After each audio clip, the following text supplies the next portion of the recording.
We humans have always been obsessed with communicating. It's how we turn ideas into the glue that binds us together, into tribes and societies. In oral traditions, an idea spreads from person to person. Everyone briefly owns it, modifies it, and can choose to pass it through social networks or let it die. It's survival of the fittest, and only the most compelling ideas thrive. But the last 100 years of the broadcast era changed all that. Here, audiences became consumers of ideas, not participants in spreading them. Brands and causes with access to broadcast could guarantee attention. It became survival of the richest. Now that the broadcast era is ending, what will come next? With audiences again in charge of what ideas they seek, skip, and pass along, we are entering a time that looks like a digitally empowered version of the oral tradition. The digital era. Here, it's survival of the fittest again.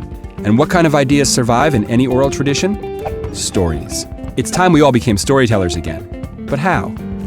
It starts by thinking of your brand itself as a story. Every communication you create is another chapter in an unfolding epic starring you and your audience. On the surface of any story, you'll find characters, settings, conflict. None of these things are placed there by chance. Every visible element of a well-told story is there to illustrate a core truth about the world, a moral of the story. Morals are themselves expressions of values that the storyteller wants to share. Different values create vastly different morals and story surfaces. Joseph Campbell, who studied stories across cultures and millennia, discovered the most universally successful stories, or myths, call audiences to higher human values, like community, justice, truth, and self-expression. Campbell also uncovered the hero's journey, a formula for iconic storytelling that has always worked. We still see it everywhere, and it provides huge insights for a story-based brand. An unlikely hero, a powerless outsider, muddles through a broken world. She wants to live out her higher values but feels powerless to do so. Then she meets a mentor who tells her so much more is possible.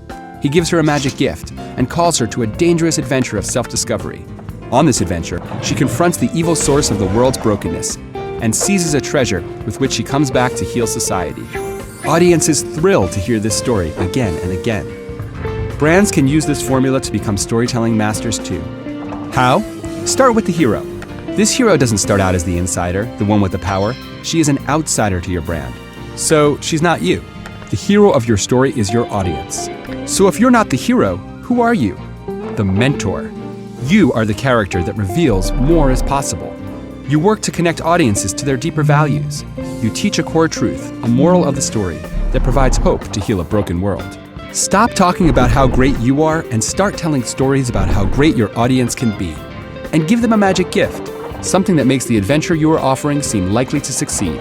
A great brand gift has taken good story brands and made them cultural icons.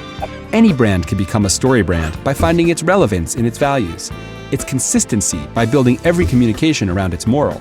It finds resonance in its unique voice as mentor rather than hero, and its differentiator in its gift. But that's the easy part. In the transparent world of the digital era, mythic success will take something more, a commitment to live the higher values you espouse.